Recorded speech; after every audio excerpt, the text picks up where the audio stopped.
trail of evidence that leads to the supernatural, which doesn't prove it doesn't exist. It's just our worldview runs out where the evidence runs out, and for us the evidence runs out in the natural world. Great, so if you're interested in that, for some people, sometimes having a little extra information and help and contact around those ideas can be super helpful. So there's some material out there, and there's some, I mean, if that's the kind of thing that would be, I'm not suggesting that, like, oh, if you want to become an atheist, because I don't think anyone needs any help in becoming an atheist, right? If they're it's not about it's about understanding, and sometimes not knowing the basics of another person's way of organizing makes it really hard to have there be true connection and relationship. And sometimes you need a little depersonalized information to know something about it. So if you're the kind of person who wants to understand more deeply, there's some really great resources I think are helpful if that's me. Yeah, Tim? Before I ask you to succinctly address the giant subject of dominant culture and, if not Western civilization, then let's say the United States, the art of change in terms of how dominant culture imposes itself, I just wanted to take a little side comment and say I've got to imagine someone in your position who represents what you do. It's a lot of really horrible hate mail from religious people because I think even inside the Christian community, it's just a little bit different from the norm. It's amazing, the amount of vile vitriol that you can receive. So I just wanted to bring that out and say, even though I'm not writing those, I apologize for them because I'm sure you get a whole lot of horrible stuff because I've seen it in other arenas. But I think that specific experience kind of illustrates what I wanted to ask you about the change in dominant culture. Because if it were, let's say, if there was such a thing, conventional Christianity, if that wasn't the dominant culture, which of course is changing, it's not becoming that. But if Christians, got a bunch of hate mail from atheists, Christians with crying, being in an outrage, like, look at what this dominant culture is doing to our freedom of religion or something. But when the table is turned and you're merely saying, logically I don't believe in God, I've got to imagine the amount of conflict that you get from that. I think it's horrible. Just that as a jumping off point, what are your views about the trend that Christianity is being the dominant culture in Western civilization, the United States is flipping, is changing. Yeah. And, if trends kept going this way, Christians are the minority and not the dominant culture. How do you see those changes and your role in them and how that should be approached, tactfully or grace? Yeah, I feel like there's a notion that if your privileged status in a society is dwindling, that doesn't mean it's persecution. That just means there are societal shifts and changes, and that's okay. If your faith hinged on the amount of people that believe what you believe, that's crappy. If that is the barometer for how you determine the validity or the importance of your view, then I'm not sure why you're even identifying that way. And so there is that. There is that notion that if your belief is that frail to depend upon numbers, then why even bother? But at the same time, I guess I would say real quick is that the shifts, the changes are okay. I don't see them as horrible. I don't think that this idea of like a persecuted Christian in America stands. There's no standing for that.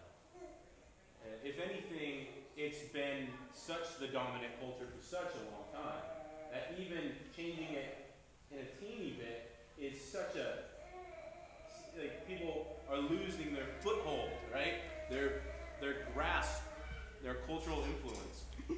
But that's fine with me. seems as if the notion of dominant culture is problematic in itself, because we want to have a plethora of views, right, vying in the marketplace of ideas.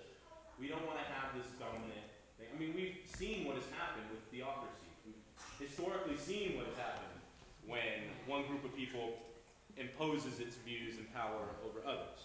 And there are people who feel like there's shifting culture where it feels like a religious perspective is downplayed or is prevented or downplayed. You know, Anything by Kirk Cameron. You know, well, yeah, and lots of people. Right? And he's got a martyrdom complex. I mean, you know, as we were talking about earlier, you know that there's atheists in politics who can't talk about it because they know they won't get elected. Yes. There's that pressure. Yeah. And there's the other side, right? That if people express their religion too much in certain things, they won't get like that's a But real it's like, tension. but it's still uneven though, right? Like, how many politicians still radically express their conservative fundamentalism? Right. You know, like the Cruzes, the Huckabees, they do a lot. The atheist is still, you know, it's not tit for tat. Yeah. It's still the Sure, fact that Christianity is the dominant culture. Yeah. What I was getting at is, so that's a reality on all sides of an opinion that people have if it has to do with religion, because that's a very sensitive topic that flares no matter which way you go. So it seems like, well, you people have had that view, have had it good for a while. Like when somebody, even if somebody has a rare disease, to them that disease is 100%, right? Yeah. It doesn't matter how many other people have it.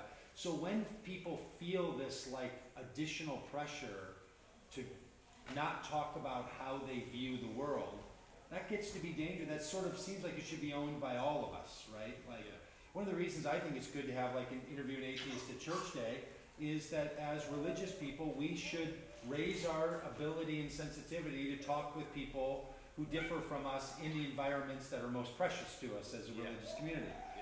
Do atheists do that same thing? Is there hey, bring religious people into, like is somebody whipping up interview a passionate zealot inside of an atheist get-together? You know what I'm saying? Like, I think people invite their friends to groups if they're religious sometimes. You know, hey, come and hang out with us, have some beer, it's pizza, right? I mean, that's really how you get people is the beer and pizza. We just have bread and juice. Yeah, it's not compelling. No, I mean, where's the beer? So, but there is that, but it's not really. I don't know of any project of interview a pastor at an atheist group. It's also not as practical because there are tons and tons of churches in the United States. I did this presentation once at the Secular Student Alliance Conference in Arizona, and I took a Google Map image screenshot of churches around the area. And it was like thousands of red dots. You don't have that same structure in atheism. You know? Corey, you got a hand up a long time ago still. Yeah, I was gonna say that for me, like, the big, I guess the problem that I have and maybe where I need help in this world isn't so much an atheist, someone who doesn't believe in atheist. I have trouble with certainty of absolutism, whether it's like, there definitely is a God, this is how you worship him or her or whatever, or there's no God in this discussion. And when people go to these like places where they're just like, this is how it is, that's what's most difficult for me, because, I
else? Just time for one more maybe, and then we got a poem still, I think. I'd say I definitely agree with that. As someone who, I grew up Christian, actually went through when I was younger, more of a nihilistic atheism All right. transition. Yeah. And it was the lack of fear of being judged, like, oh, suddenly you're not Christian, so you're a bad person. Because there's a lot of self-hate that goes along with some of that transition, too. Because people judge and make assumptions. But the ability to question my own faith or lack of faith is actually what brought me back to Christianity again. So I'd say atheism can actually make a stronger Christianity. Adam, you got a hand up real quick? Anything? Yeah, I was just wondering how you'd recommend engaging the angry type of atheism when it presents itself. I got asked this earlier. Over tea and crumpets. With compassion, I think is always where I go to. I think that when you're angry, it can come from a place of being hurt, right? Being abused, being traumatized, being taken advantage of. You feel like you've gotten the short end of the stick. You've been duped, right? When you come out of this, you're like, well, people have been telling me lies, you know? And you feel kind of taken advantage of or taken for a ride, even though a lot of it's your own doing. You still want to put the blame on other people. And I don't know, recognizing the humanity deep down. And of course, to end with a Star Trek reference, my answer to that is to find the Captain Kirk inside of the Spock. That human being with emotions inside of the rational, logical person. You like that? Yeah, it's just making like it really hard on some of us along those sort of biases. Oh, that's beautiful. Kyle will be around. We're going to go to dinner afterward. August will be around if you want to continue that conversation. As we like to do after these things, whenever possible, we'll respond with a little art. There'll be a song. Mark's got a piece of poetry. Then there'll be a blessing and a song, and that's how we'll finish the night show. Awesome. Thank you, my friend. Thank you very much. Thank you all. Thank you.